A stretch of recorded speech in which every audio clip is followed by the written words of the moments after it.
manos de familiares, a manos de parientes, que sufrieron tanto que ya después en su vida no buscan quién se las hizo, sino que buscan quién se las pague.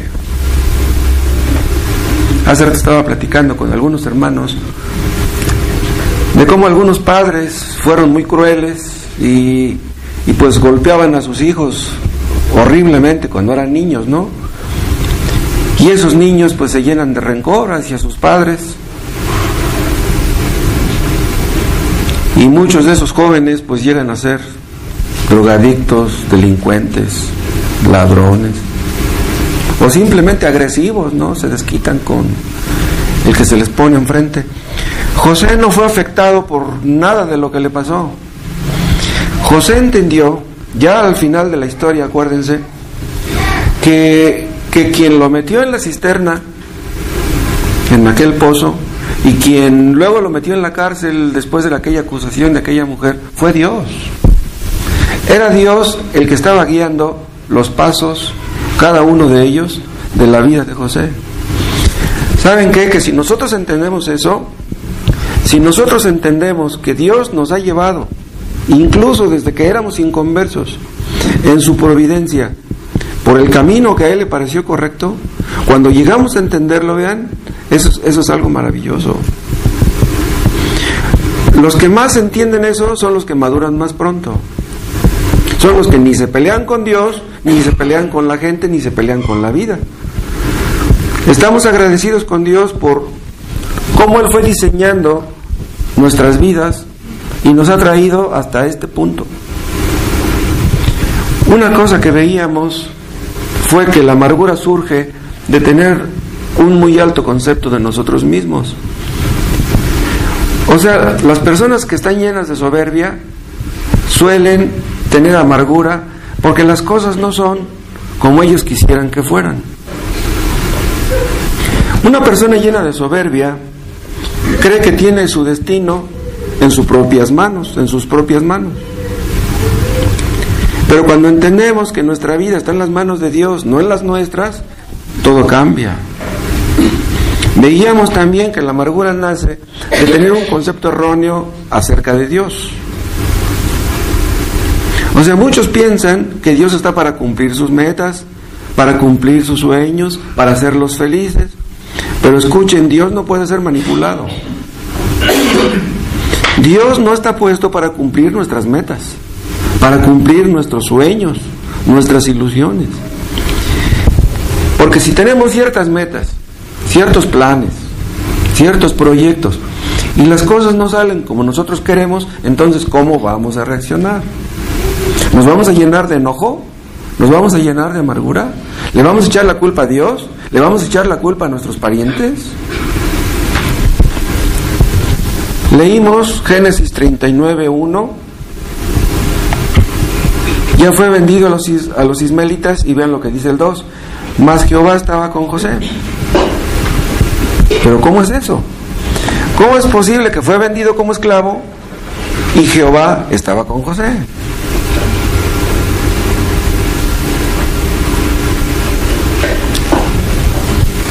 Bueno, en ese momento él no lo notaba, que Jehová estaba con él. Pero eso es lo que estamos leyendo aquí. Entonces, vean, un cristiano puede estar metido en una situación muy difícil y a pesar de eso, Jehová estar con él.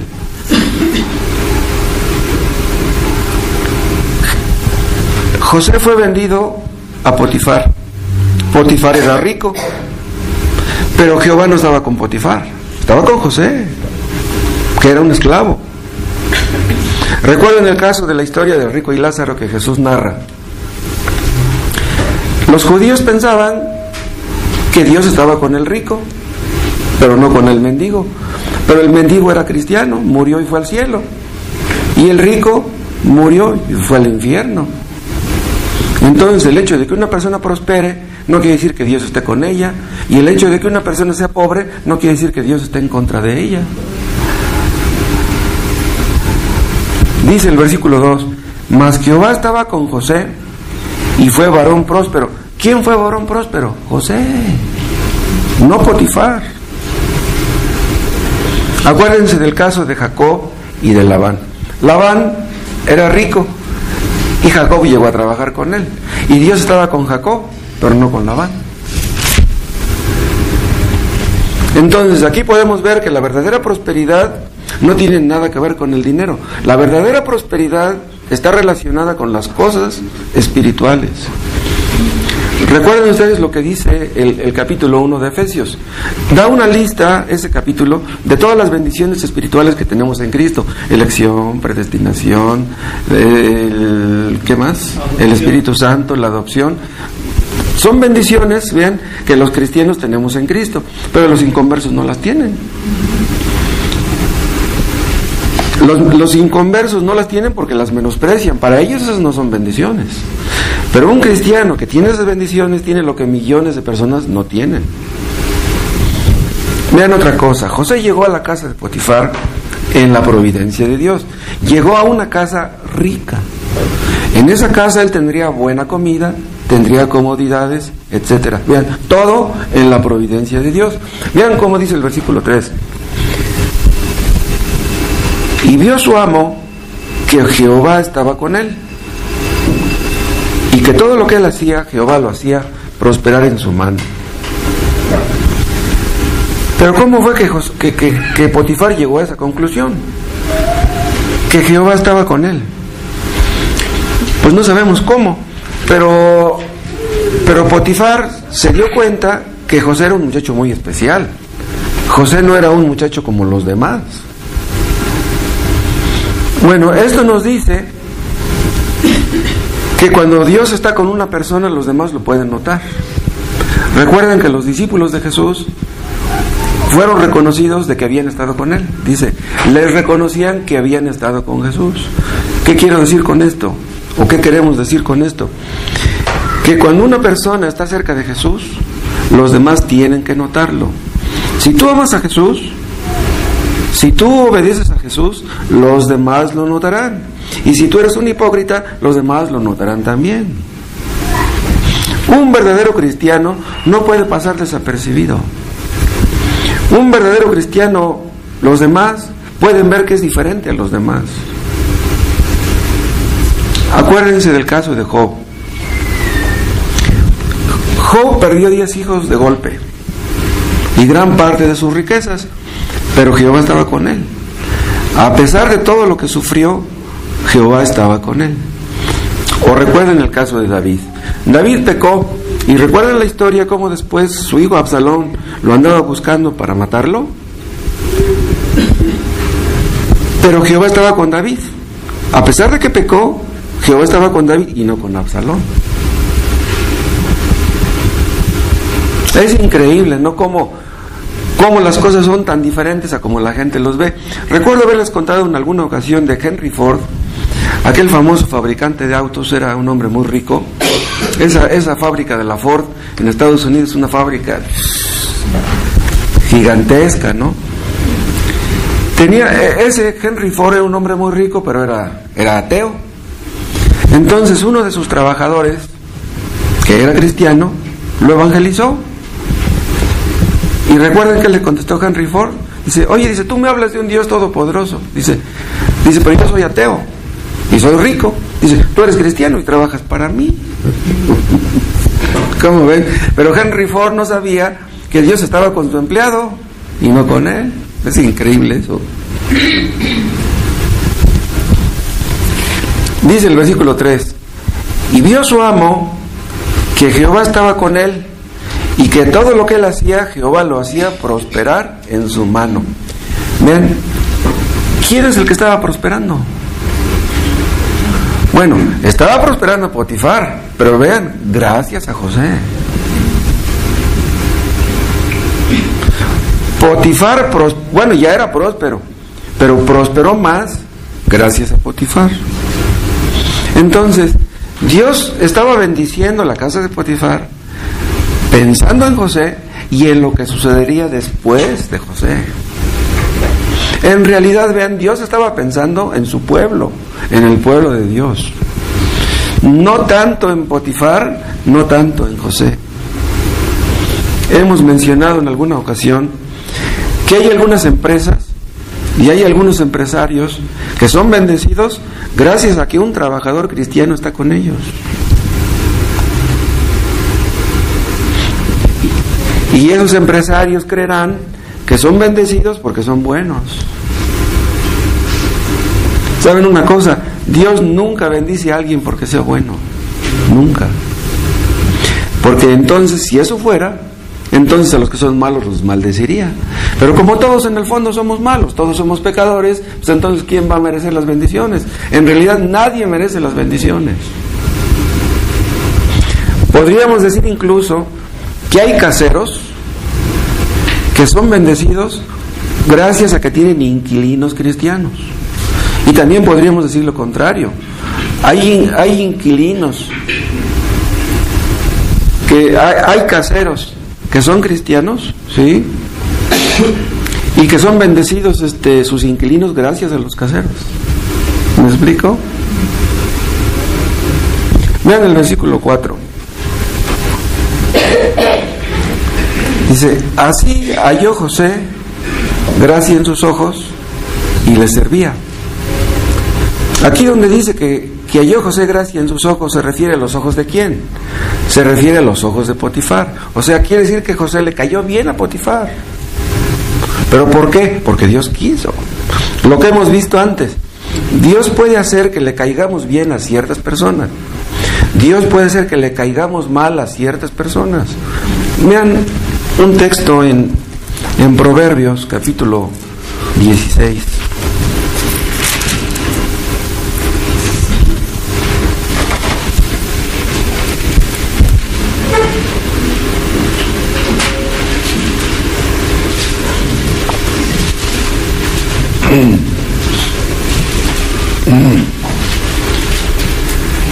Proverbios 16:7.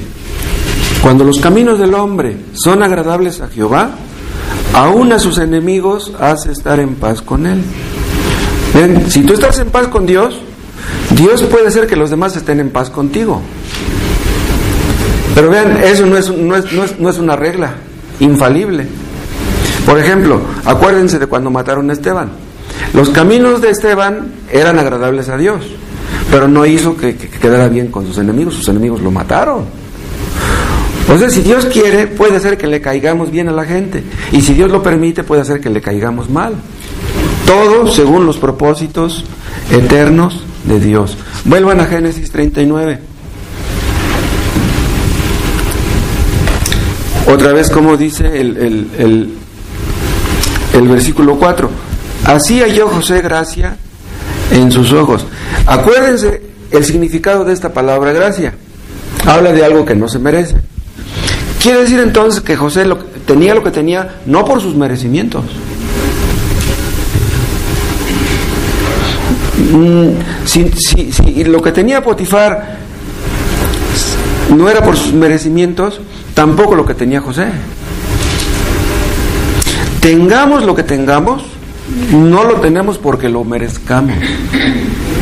Si tenemos una capacidad, una habilidad, un buen trabajo, un buen dinero, una buena casa, un buen carro, no es porque merezcamos esas cosas, es porque Dios nos las ha dado en su gracia. José era un hombre que tenía muchas capacidades. Tenía creatividad, tenía ingenio, tenía iniciativa, tenía liderazgo. Era un muchacho diferente a los demás. Y estas cualidades que tenía José, quieren que les diga una cosa, hay muchos inconversos que las tienen. Hay inconversos que tienen un cerebro increíble, capacidad de liderazgo para dirigir grandes empresas. ¿Y saben quién les da esas cosas? Pues Dios. En su gracia común, para hacer más llevadera la vida en este mundo, Dios le da a muchas personas capacidades y habilidades, y es por eso que la sociedad ha progresado. Es el Espíritu Santo el que distribuye estas capacidades, estas habilidades. No es el diablo, es Dios. Y otra cosa, donde vemos la providencia de Dios, bueno, la providencia de Dios la vimos en el hecho de que fue a la cisterna, luego que fue vendido a Potifar. que llegó a una casa donde tenía comodidades, etcétera. Pero otra cosa donde vemos esta providencia es en el hecho de que Potifar, después de aquella acusación, cuando la mujer lo acusa de intentar violarla, Potifar lo envió a la cárcel. Vean cómo dice el versículo 20, 39, 20. Y tomó su amo a José y lo puso en la cárcel, donde estaban los presos del rey, y estuvo allí en la cárcel. Una pregunta: ¿por qué lo mandó a la cárcel? Si José era verdaderamente culpable y Potifar tenía tanto poder, fácil lo mata. No había ningún problema si lo hubiera matado. Entonces, ¿por qué lo mandó a la cárcel? ¿Saben por qué? Porque Dios quiso. Y otra cosa, ¿a qué cárcel lo mandó? Dice, a la cárcel del rey. Entonces, eran presos que habían atentado en contra del rey. Eran presos muy especiales, pero José era un donadie. ¿Cómo fue que lo fueron a meter a la cárcel del rey, donde estaban los presos del rey? Vean ustedes cómo la mano de Dios estaba con José. Dios no quiso que mataran a José. Si Potifar mandó que lo metieran a la cárcel, podríamos pensar que Potifar dudaba de lo que su mujer le había dicho, de que su mujer estaba mintiéndole, porque Potifar le tenía mucho aprecio a José y mucha confianza, y es posible que él desconfiara de su mujer. Vean, todo indica, escuchen esto, que Potifar era un eunuco. Los eunucos eran personas de confianza del rey. Entonces, si Potifar era un eunuco, no podía tener relaciones con su esposa. Entonces, José era joven, entonces era una tentación terrible para aquella mujer. Entonces, es muy posible que Potifar haya dudado de su esposa, de la acusación que le hizo a José. Entonces, repito, en la providencia de Dios, Potifar mandó a José a una cárcel equivocada. Y vean ustedes el versículo 21. Pero Jehová estaba con José. Otra vez esta frasecita. Jehová estaba con José. Primero en la cisterna, luego vendido como esclavo, luego acusado injustamente. Pero a pesar de eso, Jehová estaba con José. Y luego veo el versículo 21. Pero Jehová estaba con José y le extendió su misericordia. Y dice, y le dio gracia en los ojos del jefe de la cárcel. ¿Por qué? Por la misericordia de Dios. Otra vez lo mismo, no era algo que él mereciera. Entonces, Dios hizo por su misericordia que le cayera bien también al jefe de la cárcel. Estaba en la cárcel José, pero Jehová estaba con él. Escuchen, es mejor estar en la cárcel, si Dios lo quiere, que estar libres y no tener la bendición de Dios. ¿De qué serviría estar libres si Dios no está con nosotros? Recuerden el caso de Juan Bunyan. Lo metieron en 2 ocasiones en la cárcel, pero Jehová estaba con él. O acuérdense de Pablo y Silas, que estaban en la cárcel de Filipos, y Jehová estaba con ellos también. Desde que llevaron a José a Egipto, pasaron 20 años para que él volviera a ver a sus hermanos. Vean ustedes lo que José aprendió en 20 años. Lo que un cristiano puede aprender en 20 años. Es más, un cristiano puede aprender en 1 año lo que un inconverso no aprende en 100. Vean lo que les estoy diciendo. Y podemos ilustrarlo de esta manera. Nosotros en este mundo entendemos algunas cosas, pero ¿saben qué? Que cuando lleguemos al cielo, en un día en el cielo vamos a aprender más que en 100 años aquí en la tierra. En un día, allá en el cielo. Estamos leyendo que Dios prosperó a José. Y esta frasecita, prosperó, Tal vez les guste a los del Evangelio de la Prosperidad. Sí, se pueden agarrar de ahí para establecer sus teorías.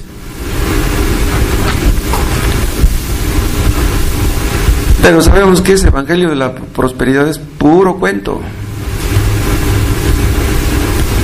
Esas personas creen que Dios está obligado a hacernos ricos, que Dios no puede querer que seamos pobres. Hay muchos que se quedan sin dinero, que les roban su dinero, que los asaltan, o muchos que pierden su dinero de alguna manera y se sienten insatisfechos, tan molestos con Dios,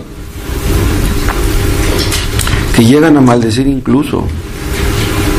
Dios no está obligado a darnos dinero. Acuérdense del caso que mencionamos del mendigo Lázaro.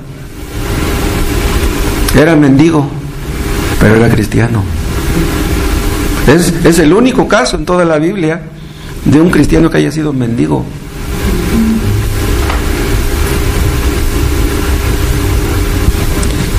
Otra cosa, José estaba bajo la autoridad de gente pecaminosa.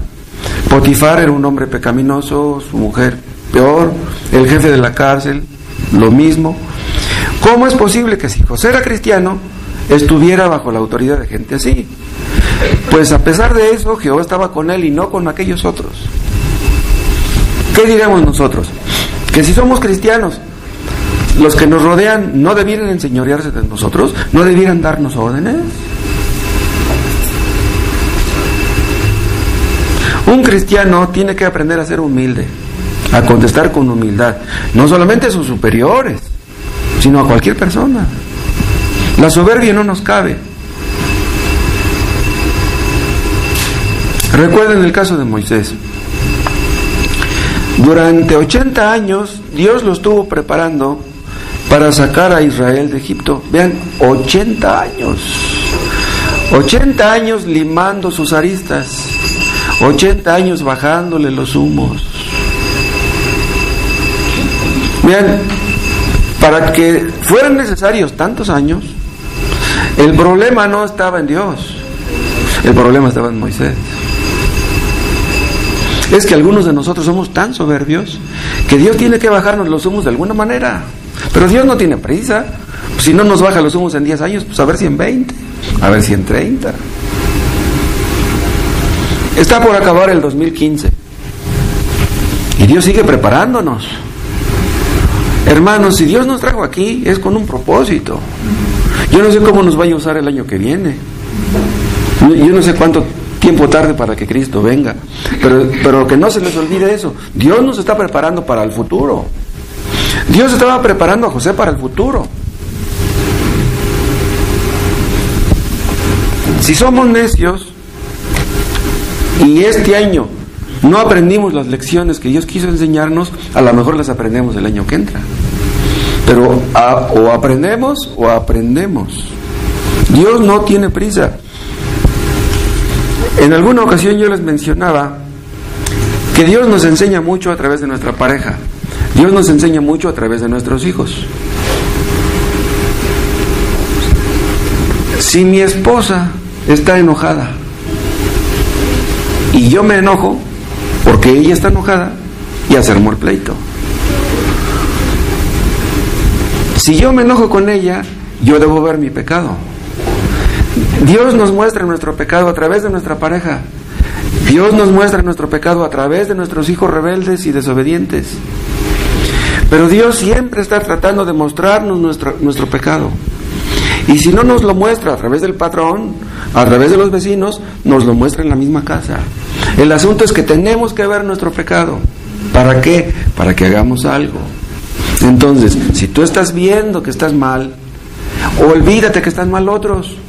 Soluciona tu problema. ¿Cómo vamos a reaccionar nosotros si el día de mañana Dios nos mete en una cisterna, o nos venden como esclavos, o nos mete en la cárcel? ¿Cómo vamos a reaccionar? Si nos acontece una tormenta como la que le aconteció a Jonás, ¿cómo vamos a reaccionar? Que no se nos olvide esto. Si en el 2016 nos llegan a acontecer circunstancias adversas difíciles, desagradables, que nunca se nos olvide que Dios está detrás de todo lo que nos acontezca. Si viene gente que nos agrede, gente que nos oprime, gente que nos aborrece, Dios está detrás de todo eso. Eso no quita la responsabilidad de los que nos oprimen. No, ellos son responsables, pero nosotros debemos ver la mano de Dios en su providencia. Todos esos años en que estuvo José ahí en Egipto, Dios lo estaba preparando porque iba a desempeñar un papel muy grande en la historia. ¿Cuántos capítulos del libro de Génesis tratan de la vida de José? Son muchos capítulos. ¿Por qué tardó tantos años Dios tratando con José? ¿Acaso Dios no puede actuar más rápido? Ya vimos que Dios no tiene prisa. Les conté que allá al Chichica, donde va el hermano Tomás a dar el instituto, está asistiendo un pastor que tiene 80 y tantos años, que fue el pastor que me bautizó a mí por primera vez en la iglesia Pentecostés. Y luego nos expulsó a mi esposa y a mí, a mi cuñado, a mi concuño y a mi cuñada y a sus hijos. 13 personas nos expulsó injustamente. Y ahora resulta que ya creen las doctrinas de la gracia. Y yo digo, ¿cómo? ¿Cómo es posible que este ingrato ahora creen la verdad? Es increíble eso. Para que un pastor pentecostés llegue a creer en la verdad, está en chino. Los pastores pentecosteses les enseñaron muchas mentiras, algunas verdades, pero muchas mentiras. Pero vean ustedes cómo Dios puede salvar a cualquier persona. Al instituto en Jalapa, en Alchichica, está asistiendo un hombre que es de Jalapa, que estuvo 25 años entre los testigos de Jehová, y ahora ya creen las doctrinas que creemos nosotros. Es increíble eso. Estuvo prisionero este muchacho Alexis 25 años. Para que salga una persona de esa cárcel está en chino. Bueno, yo estuve en la iglesia Pentecostés 9 años. Estuve con los testigos de Jehová como medio año. Estuve como un año con los que practican el yoga y Dios me sacó de ahí. Dios sabe lo que hace y cuándo lo hace y cómo lo hace. Estamos orando por nuestros hijos y pasan los años y no vemos que sean salvos. Y a veces como que le echamos pleito a Dios: Señor, ¿por qué no salvas a mis hijos? ¿Por qué Dios tarda a veces tantos años en salvar a nuestros hijos? ¿Por qué? ¿Quieren que les diga una cosa? Si Dios no les muestra a nuestros hijos su pecado cuando son solteros, tal vez cuando se casen y tengan sus hijos, Dios les muestre su pecado a través de sus hijos. Dios nos muestra nuestro pecado a través de nuestros hijos. Bueno, en realidad Dios tiene muchas formas, ¿no?, para hacernos ver nuestro pecado. Pero parece ser que hay unas cosas que no funcionan para mostrarnos nuestro pecado. Por ejemplo, vamos a suponer que una persona que cree ser convertida y no lo es, tiene un accidente.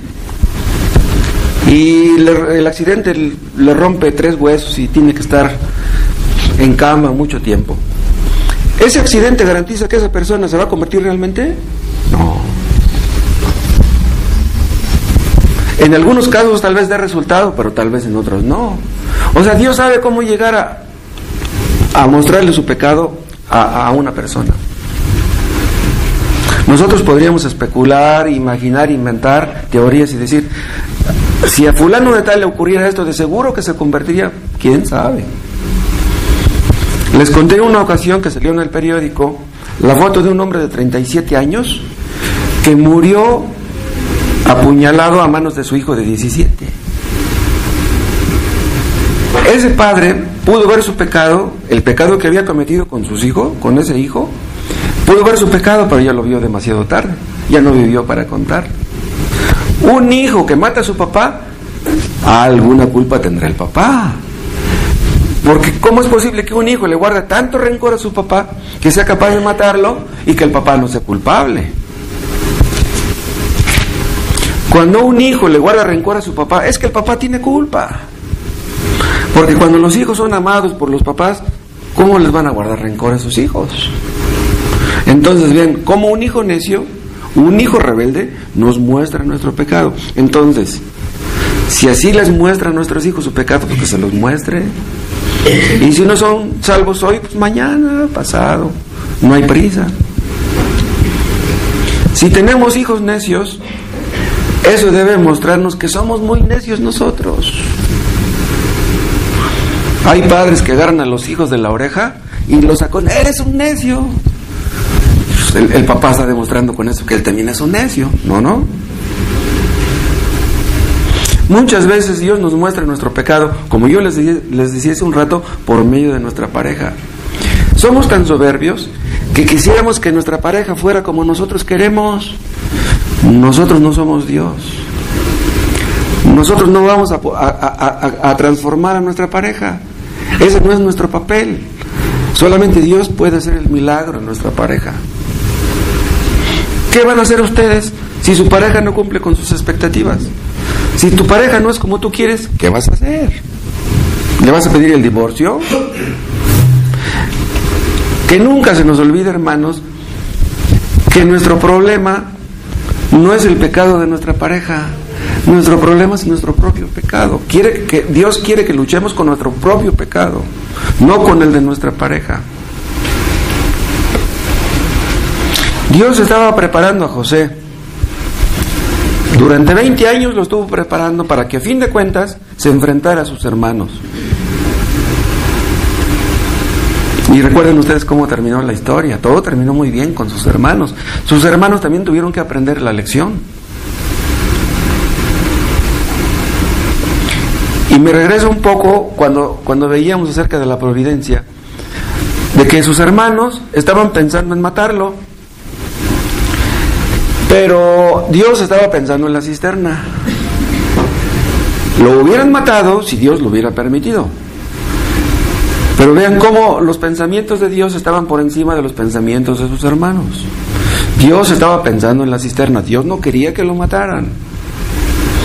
Dios tenía una cisterna preparada para José. Dios tenía un José preparado para una cisterna. ¿Me explico?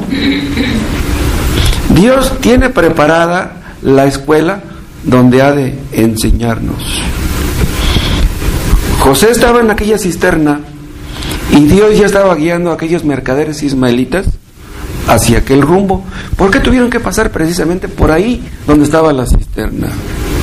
Pasaron por ahí exactamente cuando Dios quiso que pasaran. Vean Génesis capítulo 37.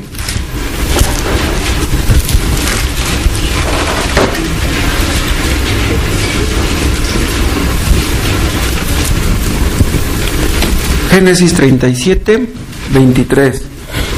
Sucedió pues que cuando llegó José a sus hermanos, ellos quitaron a José su túnica, la túnica de colores que tenía sobre sí, y le tomaron y le echaron en la cisterna, pero la cisterna estaba vacía, no había en ella agua.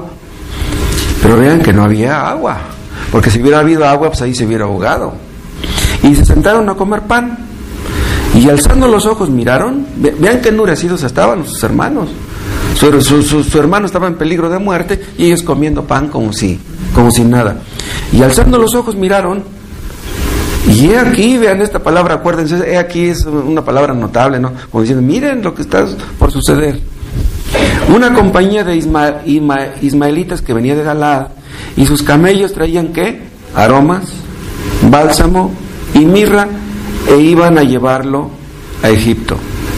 Vean, estos comerciantes se dedicaban a traficar con aromas, con bálsamo y con mirra. Vean, ellos no compraban esclavos. Ellos eran comerciantes, no eran traficantes de esclavos. Pero lo compraron. Si ellos no compraban esclavos, ¿por qué compraron a José? ¿Saben por qué lo compraron? Porque Dios quiso que lo compraran. No cabe duda.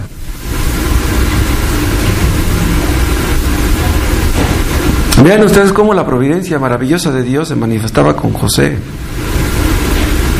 Dios tenía preparada aquella cisterna, tenía preparados aquellos comerciantes, tenía preparado un Potifar, y vean ustedes cómo Dios estaba mirando hacia adelante, siempre hacia adelante. Nosotros vamos caminando, bueno, imagínense ustedes que un hombre va caminando por un desierto y hay muchos animales aquí, hay una barranca, hay piedras, hay espinas, hay alacranes, etcétera. Pero no vemos, vamos caminando, pero no vemos los peligros adelante. Pero un helicóptero arriba mira hacia abajo y ve todo el panorama, todo el entorno. Así está Dios. Dios está viendo todo lo que tenemos por delante y sabe por dónde llevarnos. Conoce todos los peligros y los obstáculos que tenemos por delante. Y Dios nos lleva exactamente por donde Dios quiere llevarnos. Dios estaba planeando cada detalle de la vida de José. Y eso que hizo con José, lo hace con nosotros. Dios nos dio un hogar donde nacer, unos padres que nos cuidaran o que no nos cuidaran, hayan sido buenos padres o malos padres. Fue Dios quien nos llevó por el camino. Y Dios nos trajo hasta este lugar, no la casualidad. ¿Tuvimos padres ricos? Qué bueno. ¿Fueron pobres? Dios los escogió. Todo el entorno nos estuvo moldeando en la providencia de Dios. Dios tenía en mente, en su mente infinita y sabia, dónde naceríamos, qué clase de padres tendríamos, qué educación recibiríamos y con quién nos casaríamos. Se los repito, hermanos, esa pareja que tienen es la pareja que Dios les dio. Esa pareja que tienen no se las dio el diablo, se las dio Dios. Ustedes tienen que estar agradecidos con esa pareja.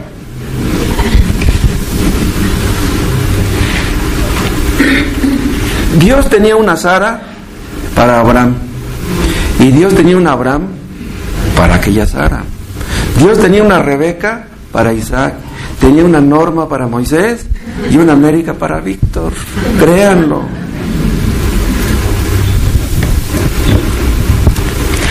En la mente infinita de Dios tenía la esposa de Potifar para provocar a José. Dios usó a la mujer de Potifar para el beneficio de su obra. Bueno, ustedes dirán que quien estaba detrás de la mujer era el diablo. Sí, detrás de la mujer de Potifar estaba el diablo. Pero ¿quién es el que está detrás del diablo? Es Dios. El diablo no hace nada más que lo que Dios le permite. El diablo hace el trabajo sucio. ¿Se acuerdan que Satanás le pidió a Pedro para zarandearlo? Y Cristo le dio permiso.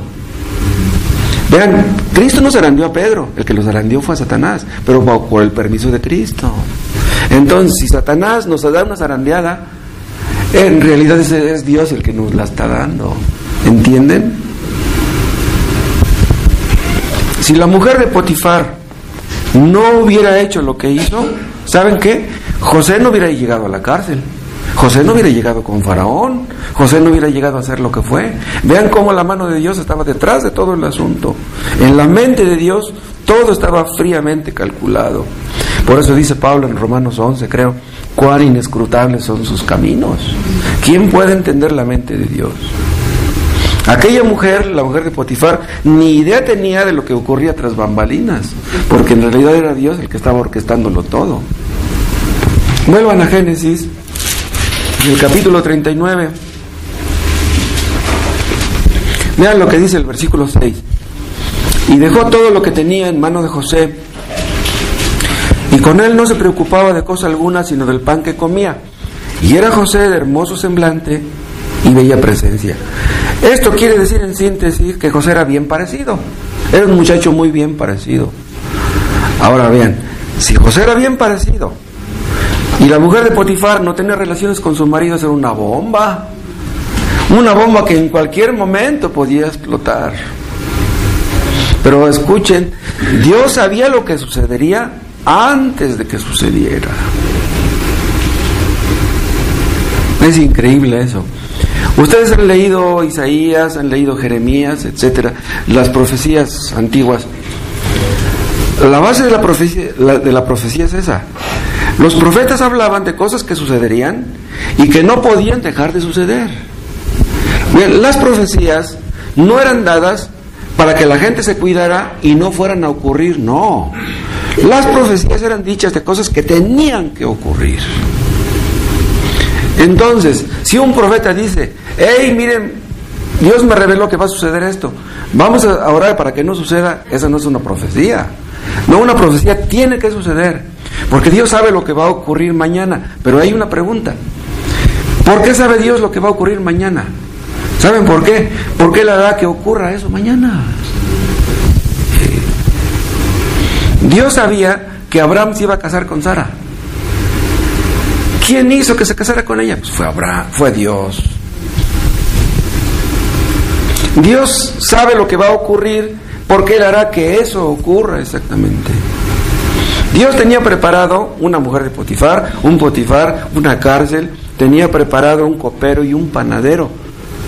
¿Se acuerdan lo que vimos del copero y del panadero? Dios les dio unos sueños tanto al copero como al panadero. ¿Por qué a ellos? Y antes le había dado a José. ¿Por qué se los dio? Porque tenía que revelárselos José para poder salir de la cárcel. Es una coincidencia esto. Vean cómo dice capítulo 40, versículo 5. Y ambos, el copero y el panadero del rey de Egipto, que estaban arrestados en la prisión, tuvieron un sueño, cada uno su propio sueño en una misma noche, cada uno con su propio significado. ¡Qué coincidencia!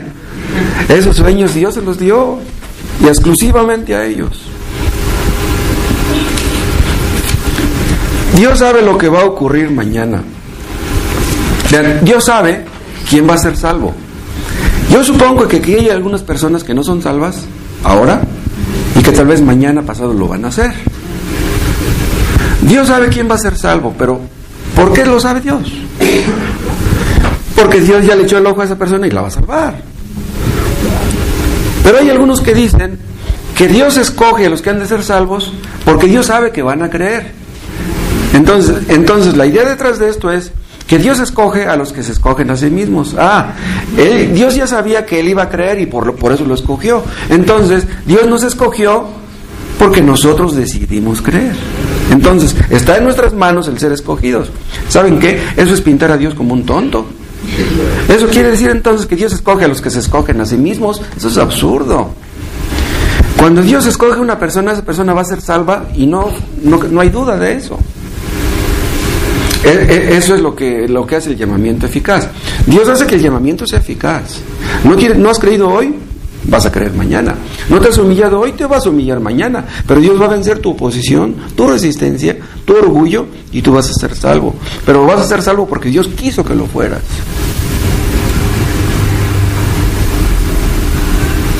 Acuérdense del caso de la samaritana. Desde la eternidad Dios quiso que la samaritana fuera salva y mandó a Cristo que fuera a aquel pozo de Jacob y se sentara y la esperara y la evangelizara y la salvara. La samaritana andaba buscando a Jesús. La samaritana ni cruzaba la frontera. El que la tuvo que cruzar fue Jesús para ir a buscarla a ella. Dios anda buscando a los que han de ser salvos. Nadie hay que busque a Dios. Dios busca a los que ha de salvar. No salvamos, escuchen, todos aquellos que Dios quiere salvar. Ni uno más, ni uno menos. Hay un número fijo de los que han de ser salvos. Y el día que el último de los escogidos sea salvo, entonces vendrá el fin. Va a llegar el día en que diga Dios, hasta aquí, se cierra la puerta. Nadie más va a ser salvo. Lo que sucedió con el arca. Empezó a llover, se cerró la puerta y recuerden, Dios fue el que la cerró. Ya nadie podía abrirla. Empezó a llover y la gente quería entrar en el arca y ya no se pudo. Dios quiso que se salvaran Noé y su familia, ni uno más. José estaba en la cárcel y Dios miraba hacia adelante. Dios estaba pensando en Faraón, pero José no entendía nada. Dios estaba pensando, vamos a decirlo de esta manera, cómo sacar a José de la cárcel. Si ustedes, hermanos, están hoy en un hoyo, en un grave problema, Dios está pensando cuándo te sacará y cómo te sacará. No te desesperes, Dios te sacará. ¿Y a dónde te llevará después?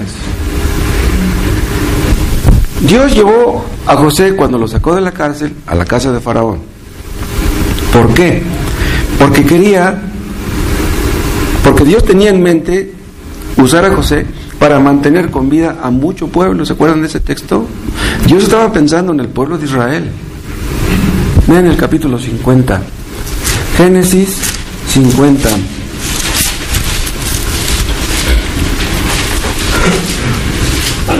Este texto tan famoso, que se han sacado tantos sermones. Génesis 50, 20. Vosotros pensasteis mal contra mí, le dice a sus hermanos, mas Dios lo encaminó a bien. Dice, para hacer lo que vemos hoy, para mantener en vida a mucho pueblo. O sea, Dios no estaba pensando en José, estaba pensando en mucho pueblo.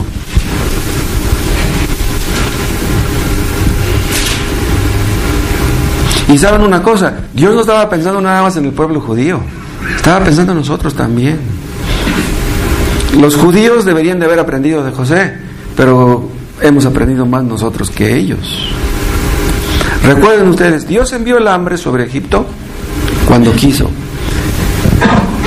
Mandó la prosperidad cuando quiso, y mandó el hambre después cuando quiso. Las vacas gordas y las vacas flacas no fueron obra de la casualidad.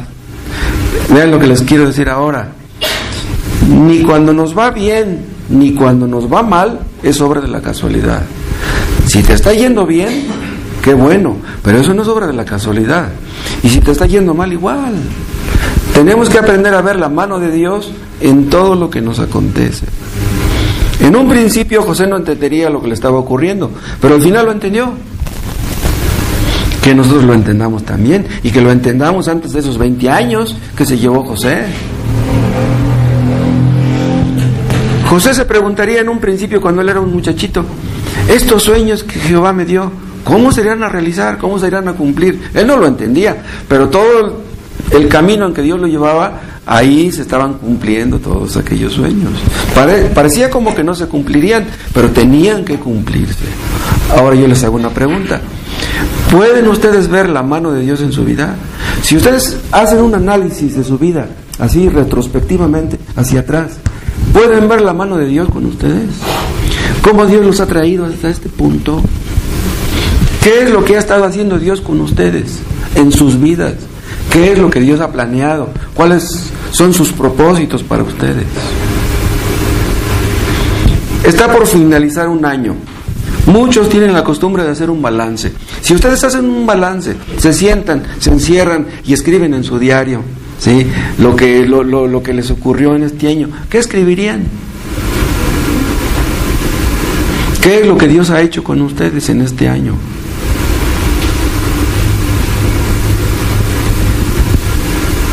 Déjenme decirles algunas palabras a los inconversos que están aquí hoy. Si ustedes están aquí hoy, no es por casualidad. Si ustedes están aquí, es porque Dios los trajo. Sea que alguien los haya invitado o hayan venido por su propia iniciativa, o estén de mala gana o como sea, están aquí porque Dios quiere que estén. ¿Y saben qué es lo que hay detrás de todo este asunto? Si ustedes están aquí, es que Dios no quiere que acaben mal. Y otra vez les hablamos del Evangelio. Si ustedes se arrepienten de sus pecados, no solamente pueden terminar bien este año, terminarán bien su vida. Si ustedes entienden que Dios los ha traído aquí, hasta aquí, en su vida, desde que nacieron, y todas sus circunstancias han sido dirigidas por Dios, si ustedes pueden ver la mano de Dios en todo esto, si ustedes reconocen su pecado, si ustedes lo confiesan, si ustedes se apartan del pecado, Dios los perdona. Dios olvida todos sus pecados, sus rechazos, sus desvaríos, sus enfriamientos. Dios los perdonará. Y si ustedes acabaron mal el 2014, no terminen mal el 2015. Y si viven para el 2016, mucho menos vayan a terminar mal el 2016. Si ustedes están aquí, es porque Dios los ha traído. Si ustedes no aprovechan la oportunidad que Dios les da la salud que todavía tienen para arrepentirse de sus pecados, entonces ¿cuándo lo harán? No dejen pasar un año más, no dejen pasar un día más bien.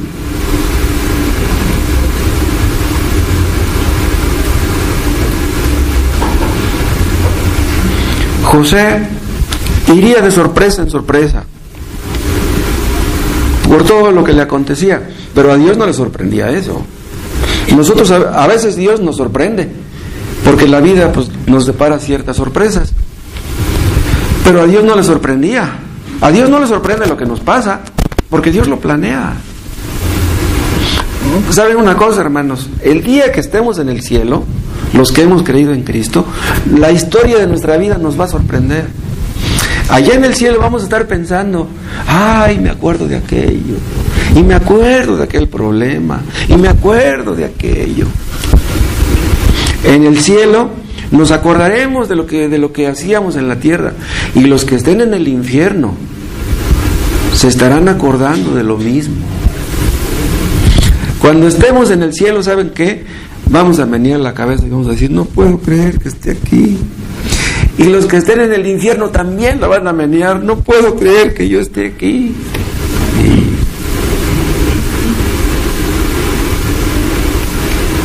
No debemos separar nunca la providencia de Dios de los propósitos de Dios. Vean, Dios usa su providencia para que sus planes se cumplan, sus propósitos. Los propósitos de Dios no pueden fallar. Los propósitos de Dios se tienen que cumplir. Vean, los propósitos de Dios son buenos, son infalibles, son para nuestro bien. Aunque no lo veamos así, Dios es bueno. Yo supongo que muchos de ustedes están en una situación difícil, que tienen necesidades no satisfechas, que se sienten incómodos, molestos, enojados, no sé. Pero Dios está en sus vidas metido, hermanos. Aunque Dios nos haya mantenido mucho tiempo en la cisterna o en la cárcel, de todas maneras, Dios está ahí. Tal vez no entendamos nada de lo que nos está ocurriendo, pero Dios lo entiende. Dios sabe lo que hace, lo que permite. Al final de la historia, José terminó bien.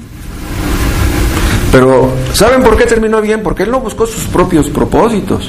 Él buscó los propósitos de Dios. Él no buscaba sueños personales, no, el cumplimiento de los sueños de Dios. No olviden esto que ya hemos visto. Los importantes son los propósitos de Dios, no los nuestros. ¿Por qué? ¿Por qué lo digo? Porque hay personas que no están de acuerdo con los propósitos de Dios y que quieren escapar de ellos. Y dicen algunos, ¿cómo le haré para salir de este problema? Ni trates de salir de ese problema. Debes de buscar la mano de Dios. ¿Qué es lo que Dios quiere? Que tú aprendas en medio de ese problema. José, en medio de todos sus problemas, él quería cumplir con los propósitos de Dios y cumplir con su deber. Bien, es lo que tenemos que hacer nosotros. Tenemos que cumplir con nuestro deber. Los propósitos de Dios Él los cumplirá, pero la parte que nos corresponde es nuestro deber. Lo que yo tengo que hacer. ¿Qué es lo que tengo que hacer? Pues orar, confiar en Dios y esperar. Dios nos mete en un crisol. El crisol no le gusta a nadie, el horno. Pero si Dios nos tiene metidos en un problema, Dios está pensando en muchas personas. Les he dicho, cuando un hombre ama a su mujer, a su esposa, y sus hijos lo pueden ver, sus hijos reciben unos beneficios que los van a resentir o a tener también sus nietos y hasta sus bisnietos. En cambio, cuando Satanás destruye un matrimonio, quedan afectados los hijos y los nietos y los bisnietos. Entonces, cuando Dios nos mete en una prueba, es porque quiere bendecirnos y a nuestros hijos también. Pero necesitamos fe para eso, para ver la mano de Dios en lo que nos está ocurriendo. Pero ¿saben otra cosa? José estaba metido en este crisol, pero él podía sentir la mano de Dios en su vida. Y eso nos pasa a nosotros. Aunque a veces no entendemos por qué Dios nos mete en el hoyo, Él nos aprieta, pero no nos ahorca. No, Dios es bueno con nosotros. Muchos de nosotros tal vez tuvimos alguna pobreza en este año y comimos nada más que unos frijolitos, pero Dios nunca nos abandonó. No tuvimos que hacer lo que Lázaro, estar a la puerta de un fulano mendigando sus huesos, no creo, aunque sea frijolitos, pero no nos faltaron. En efecto, Dios se aprieta pero no ahorca. Ese pudiera ser un versículo, ¿no? Ustedes, hermanos, ¿han sentido la presencia de Dios en sus vidas en este año? ¿En medio de sus problemas? ¿Han podido experimentar esa presencia de Dios? Dios fue bueno con nosotros en este año que está terminando. Haya hecho lo que haya hecho, haya dejado de hacer lo que haya dejado de hacer. Dios es digno de toda nuestra confianza. En el Salmo 21, el Salmo 121.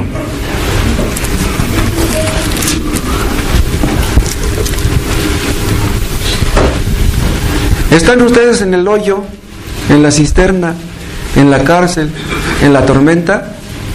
Apréndense de memoria estos versículos. Salmo 121, 1. Alzaré mis ojos a los montes. ¿De dónde vendrá mi socorro? Tiene una canción preciosa John Michael Talbot acerca de este salmo. Dice, alzaré mis ojos a los montes. ¿De dónde vendrá mi socorro? Los montes quiere de las alturas.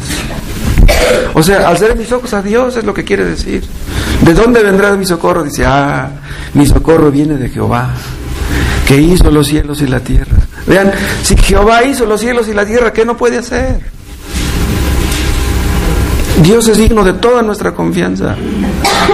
Nosotros entenderemos lo que Dios está haciendo con nosotros tal vez hasta el final de nuestra vida. Dentro de un año, de 2, de 3, de 5, de 20, de 30. Acuérdense de aquel texto que dice, no te dejaré ni te desampararé. Si vivimos para el 2016, Dios no nos dejará ni nos desamparará. Ahora vean el versículo 3. No dará tu pie al resbaladero, ni se dormirá el que te guarda. Vean, Él no duerme. Dios nunca duerme. Nosotros dormimos, pero Él no. Él nos está observando cuando nosotros estamos dormidos. He aquí, no se adormecerá, vean, ni dormirá. Ustedes saben la diferencia que hay entre adormecerse y dormir, ¿no?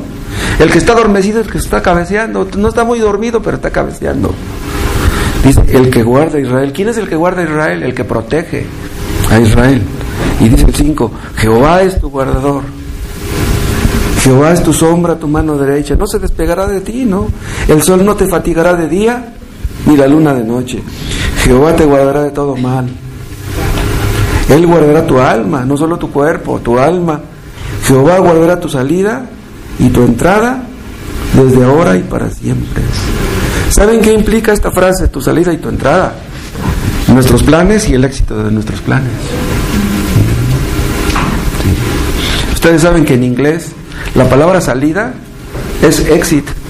¿Sí saben ustedes eso? ¿Pero por qué? Exit, pues diríamos que quiere decir éxito. ¿Pero por qué la palabra salida quiere decir exit? Si ustedes entran en un túnel, pueden morir en ese túnel. Pero si salen, hay un letrero que dice exit, ¿ya? El éxito está en la salida. El éxito no está en la entrada, está en la salida. O sea, el asunto no es entrar en un plan, el asunto es que salgas bien. Pues Dios hace que entres en el plan y que salgas bien de él. Porque no es fácil meternos en un asunto. Es fácil meternos en el asunto, lo difícil es salir de él. Dice, no se dormirá el que te guarda. Esto quiere decir que Dios no está sujeto a limitaciones. Nosotros tenemos muchas, pero Dios no tiene ninguna. Él todo lo ve, Él todo lo sabe, Él todo lo puede. Repito, Él es digno de toda nuestra confianza.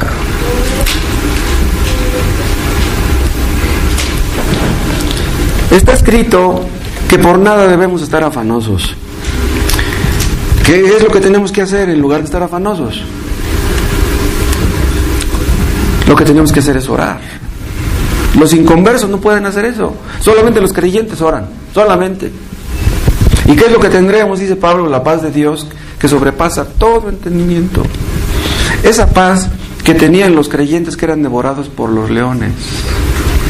Los leones los dejaban sin comer 2-3 días y luego se los echaban a los cristianos. Yo imagino que algunos cristianos no les ponían la mano. Porque si un león te arranca un brazo, te arranca una pierna, qué dolor tan horrible. Te arrancan una pierna, un brazo, pero estás vivo. Yo creo que era mejor darles la cabeza. Te muerde el cuello y ya te mató. Pero ellos morían contentos, porque sabían que iban a la presencia de Dios.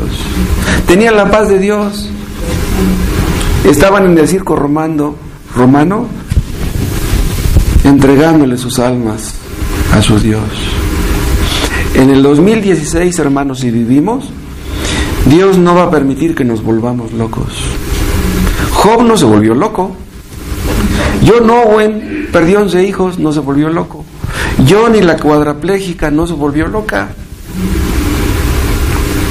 Que nunca se nos olvide quién es nuestro Dios, el Todopoderoso. Y que nunca se nos olvide quiénes somos nosotros. Somos criaturas del tiempo. Y pronto nos iremos a reunir con nuestro Padre. El Padre nos ha dado a Cristo. Si nos ha dado a Cristo, ¿qué nos va a negar? Todo es nuestro. ¿No nos va a dar con Él todas las cosas? Los cristianos a veces somos medio introspectivos,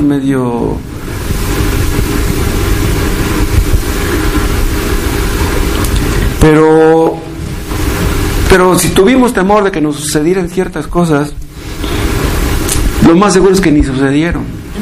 A veces estamos con el miedo de que, ay, ¿qué va a pasar? Y que me van a correr, y que me van... En lo que tenemos que hacer más bien es pensar en Dios, no dejar de orar, agarrarnos de sus promesas, y Él hará lo que tenga que hacer. Porque si no confiamos en nuestro Dios, ¿saben qué? No podremos ni siquiera dormir. Pero los cristianos no tenemos por qué padecer insomnio. No tomen tanto café en la noche, ¿no? Es increíble. Desde que vivió José hasta hoy han pasado como 5,000 años. ¿Se iba a imaginar José que 5,000 años después de él estaríamos aprendiendo de él? Pero escuchen, en realidad no estamos aprendiendo de él, estamos aprendiendo del Dios de José. El Dios de José es el mismo Dios nuestro. Es en ese Dios en quien deben estar nuestros ojos. Si están aquí no es por casualidad. Si acabaron mal el 2014, no acaben mal el 2015. Vamos a orar. Padre, te damos las gracias por tu palabra. Te damos gracias por este año lleno de bendiciones. Te damos gracias, Padre, por las personas nuevas que has traído y que te pedimos que les ilumines para que te conozcan y sepan la clase de Dios que tú eres. Te damos gracias, Padre, por lo que has hecho con nuestros hijos. Te damos gracias porque nunca nos faltó el pan y en medio de la salud, en medio de la enfermedad, pudimos ver tu mano. En medio de la pobreza y de la prosperidad, podíamos verte también. Te damos gracias porque tú eres el dueño de todo y en ti ponemos nuestros ojos y líbranos de ponerlos en las cosas vanas de este mundo que no aprovechan. Que tú seas nuestro Dios, Padre, en el último día de este año.